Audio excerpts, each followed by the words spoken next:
On this episode of AV Week, what segments of the AV industry are going to be most impacted by IoT and AR? The importance of local support when growing globally, and distribution or direct. All that and more. Next on AV Week. The network for the AV industry. What are you listening to? This is AV. This is AVNation. This is AVNation. This is AV Week, episode 373, recorded Thursday, October 18th, 2018. Just right. Support for AVNation is brought to you by Sure, because every voice matters. And by Extron Electronics. This is AV Week, your weekly wrap-up of audio-visual news and information. My name is Tim Albright. I am your host. With us to talk about the news and information we have gathered this week. First and foremost, an old friend that has been far too long gone on this program. His name is Joe Andrulis, and he works for Byam. Welcome, sir. Thank you very much, Tim. It's great to be back after my, I think, about 3-year hiatus from the AV broadcast tour. So excited to be back on board, joined Byam, and we're loving life here in Portland and looking forward to a lot of exciting things. Yeah, absolutely.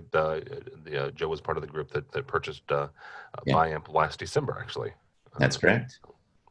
And also with us, an old friend as well. His name is Jimmy Paskey. Last time we saw him was in San Diego for CEDIA. So welcome, sir.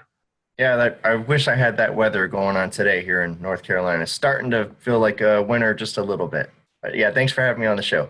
Absolutely. Jimmy works for Sojak. That's why we saw him last time. And since we're talking about weather, I'm in St. Louis, where it doesn't know if it wants to be 35 degrees or 45 degrees. So, ooh, yeah. Okay, I'll take my weather instead. It's weird. It was 95 last Monday. It was 95 degrees on Monday, and it was 55 on Friday. So it was like, finally decided to be fall. So, all right, guys. First story comes to us from our friends over at Commercial Integrator and Tom LeBlanc, talking about the trends in hotel room technology, AI, and the IoT, Internet of Things. Quote unquote, it wasn't that long ago that the typical hotel room technology consisted of an old school CRT and very confusing remote control.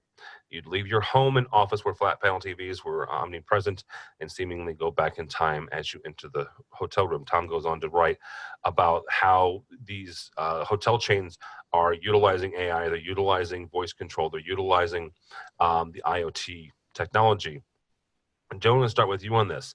What areas of the AV industry do we see kind of being disrupted? What verticals, I guess, besides hotel, and hotel is a fine example of that. Yeah. But what other areas are we seeing being disrupted by both AI and IoT? I guess I wouldn't characterize it as being disrupted. I actually view this as a tremendous benefit, a wonderful trend for the AV industry. I mean, one of the challenges with the AV industry always is that AV was pretty complicated, right? You remarked about the remote controls in hotel room, which is a really, really simple form of AV in a kind of a residential type of setting. When you look at what we confronted in AV and SSR and other sorts of complicated settings, our poor users were confronted by a pretty unique, challenging experience, and they often failed for lack of experience, or each space was always a little bit different. So, this move towards AI, which was kind of a way to do anticipatory or context-sensitive control, as well as basically wider adoption of control through the adoption of IoT, I think is just lowering the barriers to being able to integrate devices together, provide users a much more, essentially educate users on how to control their experience in the environment, and generally have the environments do the control on their own. You did mention all the new technology going into hotel rooms, but I spent a lot of time in hotel rooms. And if I saw a trend, if anything, it's I touch fewer things these days. And it's basically because most things are just right. And they're right because they do have sensors, context-based control, AI, other things that basically ensure that my experience is going to be closer to something that's pretty satisfactory. We're going to see more of that in conference room technology and AV technology generally, so that people will fuss with things less and less. So I think it's all to the good. Well, that actually brings up a really good point, Jimmy, is the Joe's experience as everything being just right. As a former programmer and a former tech manager, I know what kind of work it takes to get things like that, right? So is this a good opportunity for the AV integrator, for the commercial integrator, even the residential integrator, to get in and say, okay, you know what, Mr. and Mrs. Customer, you want things just to kind of happen. That's great. It's going to be a little bit more because there's a lot more back end. How then do we educate the customer about this? Yes, we can do this, but there might be a price point change to that. Yeah, I think it does nothing but secure the jobs and into the foreseeable future. Programming is everything, and I've learned that just by getting demonstrations across the U.S. You'll hear somebody say a command one way, and then you'll hear it said a different way at another shop, down the road. And I think about maybe the educational environment, or where we're coming into a conference room, corporate America.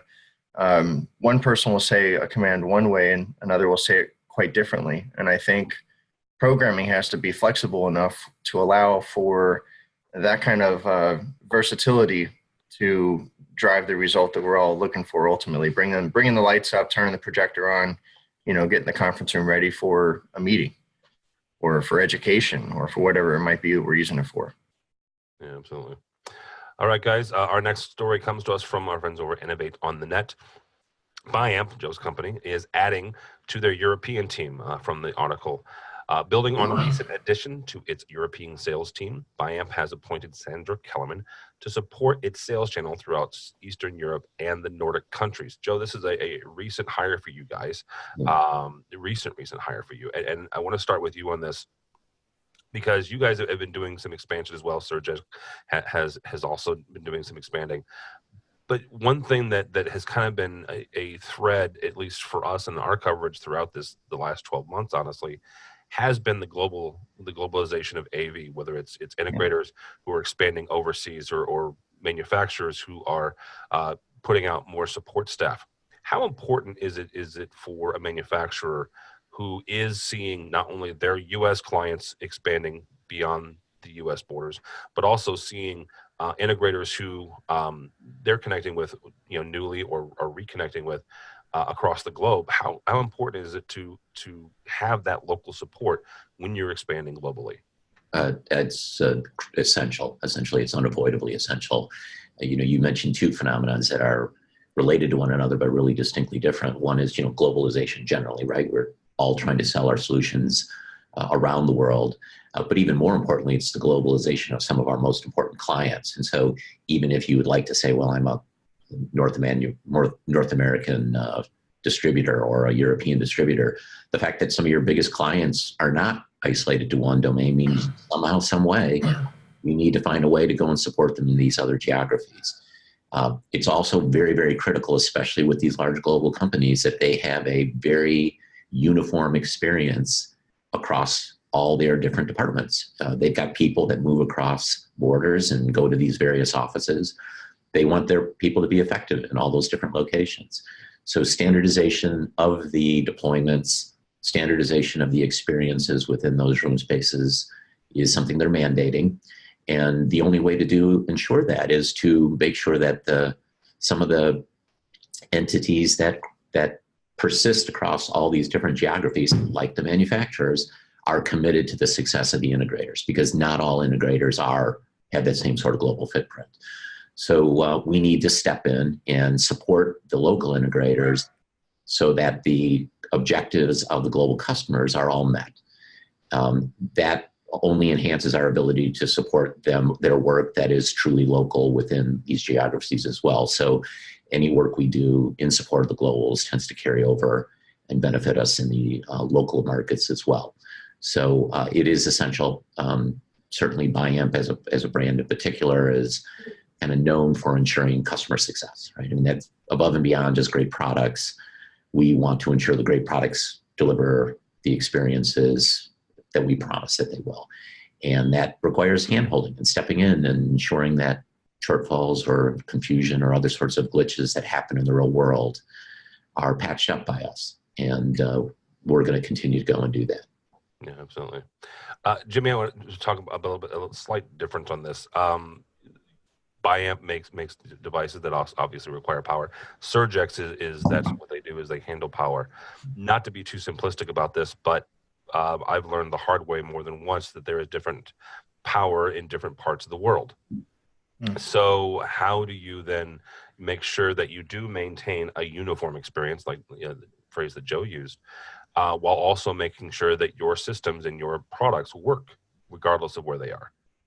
Yeah, well, I think kind of like in my experiences here in the States, each little area has their own little nuances. I was talking to a gentleman in San Francisco last night, and he mentioned lightning. I said, well, we don't really have a lot of lightning in Northern California, but what you do get is a lot of brownouts. And so having somebody established, in the pockets regionally out in Europe and other countries certainly helps, because you get a real sense of what the issues are or might be. And then obviously being accredited appropriately so that your certification for each country is appropriate enough to limit any liability that somebody might have by plugging into one of our products. That's also key. And then the last part is people still like dealing with people. So, having a face that's local, that somebody understands the person, the relationship, that the understanding of the region is there, as opposed to maybe somebody coming over from North America that just gets to go, once a quarter or once a year to give some face time. I think it's crucial, no matter what region we happen to be working in. You mentioned something there about being accredited locally. In the U.S., we have different certifications. Obviously, in Europe, they have different certifications depending on which part of Europe. They also have different ones. Japan has different ones. China has ones. Is that something that you guys go after, and you say, "Hey, we want to get into this market"? Let's say India, for example. We want to get into the India market or the China market. What certifications do we need, or is that a pushback from your clients that say, "Hey, we want to use your product in XYZ country, but we need these certs"?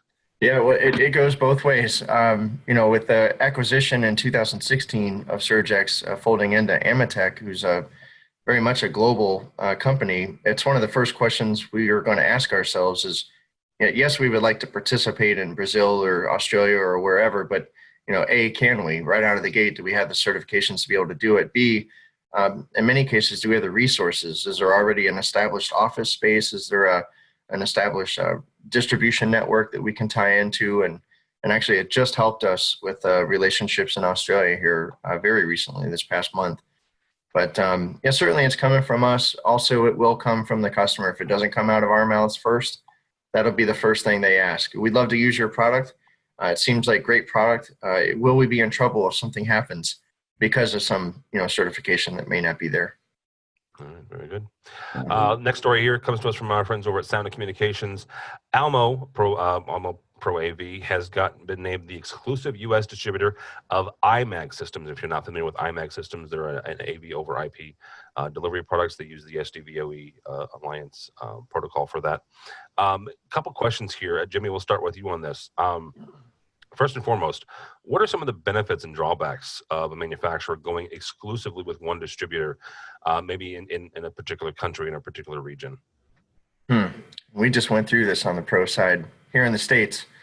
And it's working out great. I mean, at the end of the day, our larger customers kind of dictate that the tightness on that supply chain is ever more tight, so they want to be able to have the product just kind of flowing as they need it, as opposed to holding on to inventory. And of course, these days in manufacturing, yes, we have some inventory, but it's nothing like, maybe what we would hope to have as salespeople in the field. Yeah. It's an ebb and flow, and it's a delicate balance, but we've certainly benefited from the move in June here in the States, where we were able to partner up with Herman Pro AV, and they've been great for us. They were great for us for the several years that we had a relationship with them while we were dealing with direct customers, and then also them as a distribution partner. Joe, this actually kind of goes back to a little bit to the global chat we had. Here in the States, there's two different mechanisms. There are certainly direct from manufacturer relationships, and there is also distribution. At least in the UK and in Europe, distribution is almost entirely how folks get products, whether it's Byam products or Surgex or whoever. So, what same kind of question is what why would a company maybe diversify over various distribution methods, I guess is the best way to put this. Or maybe they want to say that, oh, this is how we do it. This is the one way you can get us. I mean, every company is going to perhaps have its own philosophy. And speaking for Byam, we have a very clear way in which we think through those trade-offs. We make a decision to either go direct or go through distribution. Either way we go, it's our philosophy that you are dealing with Byam.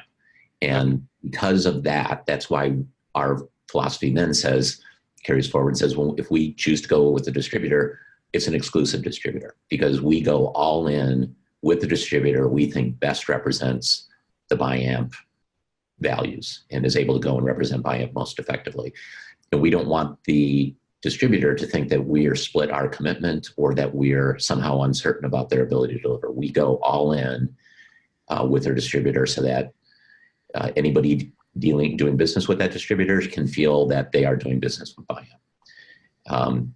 If the market economics, size, so forth suggests that a direct presence is more efficient, then we go in with the direct presence, and we don't generally complement it with a distributor as well. So it's an either or, all in commitment from Byam. And is that, not to get into too much in the weeds here, but that's region wide or country wide when you make that decision? Yes.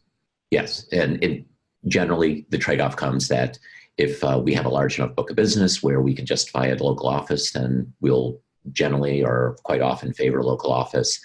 For somebody who has the reach and established relationships with integrators in a market where we don't have a large book of business yet, then it's a lot more efficient and effective for us to go through a distributor. All right, very good.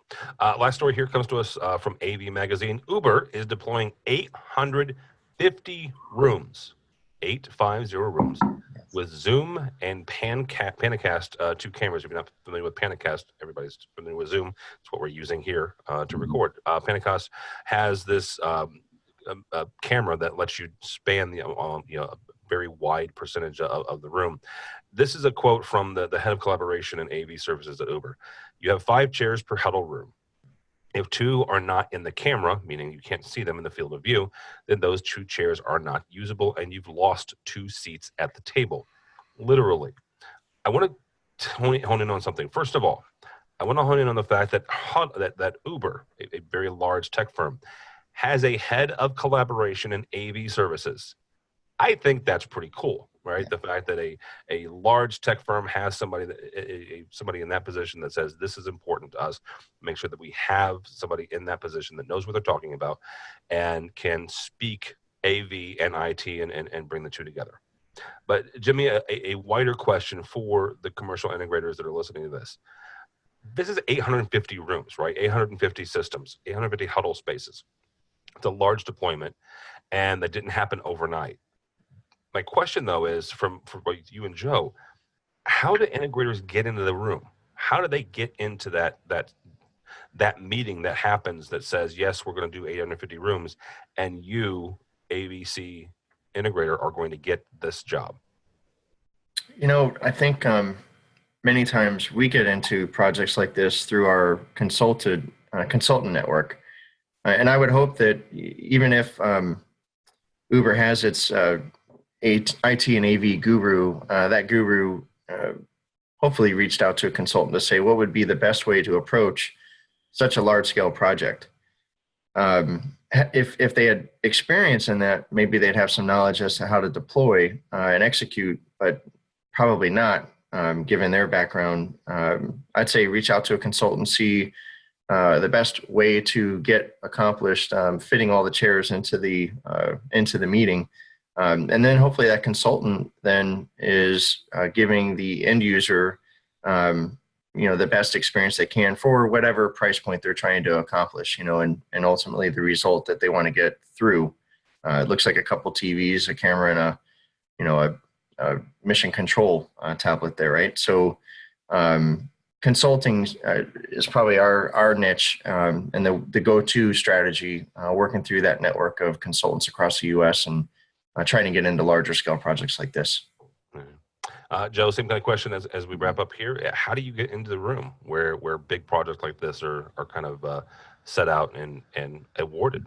Yeah, well, I certainly agree with everything Jimmy just described. We certainly don't take for granted that there's any one fixed model that's going to work. And so we stay actively involved with all the major participants in the conversation. And there's kind of four of them, right? I mean, there's the end user themselves, of course. And sometimes, like with Uber, they've committed to developing an internal house or a capability that's pretty sophisticated. Other times, not so much. Consultants are a very, very heavily utilized channel for doing unique and large installations like an 850 room deployment. Integrators are sometimes brought in to implement that and sometimes brought in earlier to help construct that. So obviously we want to be very, very tight with them. And then honestly, the manufacturers themselves, we don't isolate ourselves from any of those communities. We actively involve ourselves, keep on the lookout for those programs. We're happy to go in and be a point of introduction for some of them. So for some of these other entities like the consultants and the integrators, there are instances where that happens, where we just happen to bump into an end user and we do get to kind of kick it off. But just as often, we're supporting one of these other channels. So we keep active links to all of them. These big projects are rarely one person's decisions or one entity's. It is really a collaboration between all those communities, and the winner is going to be the one who effectively can operate within all of them. Well, and that is really the trick, right? Is getting all the disparate folks who are not only responsible, but they have a stakeholders in these organizations that says, yes, I want this or I want that. How do we make that happen, and how do we most successfully and economically make this happen? All right, guys, that is going to do it for us. Thank you both so much. Mr. Joe Andrulis from Byam, thank you, sir. I appreciate it. Thank you for having me. How do people find you and or Byam? Well, you can find me personally on LinkedIn. Just search for Joe Andrulis. Very few Andrulises, so you should have no problem. But Joe Andrulis at Byam. And Byam generally at www.byam.com. And of course, we hope to see many of you at ISE, which is only 4 short months away now. So we should have lots of things that get people excited. So please stop by. Yeah, absolutely. And Mr. Paschke, sir, thank you, sir. How do people find you and or Surgex? Well, first, let's go to the website espsurgex.com. And then I'm on LinkedIn as well, Jimmy Paschke. I'd be glad to help anybody with questions, steer them towards the right, most appropriate contact in our company. Thanks, Tim, for having me, by the way. Absolutely, man. I appreciate it. My name is Tim Albright. Don't follow me on Twitter's because at this point I'm complaining about the Bears defense. If you would please, AVNation.tv, you'll find this program and a host of others. Next few weeks, honestly, is going to be all about digital signage for us. And then, as Joe mentioned, ISE shortly thereafter. But we'll be in New York City for New York Digital Signage Week, also for NEC's 25th anniversary showcase. And then a couple weeks after that, we're doing our next webinar on digital signage and digital signage creation, content creation for the AV integrators. So check that out. Also, while you're there, check out our underwriter section. These are the folks who help us financially, help us go to New York Digital Signage Week and ISE and everything else. And Byam is one of those. So we thank them for their support. So find all that and more at AVNation.tv, AVNation.tv. Thanks so much for listening. Thank you so much. That's all the time we have for AV.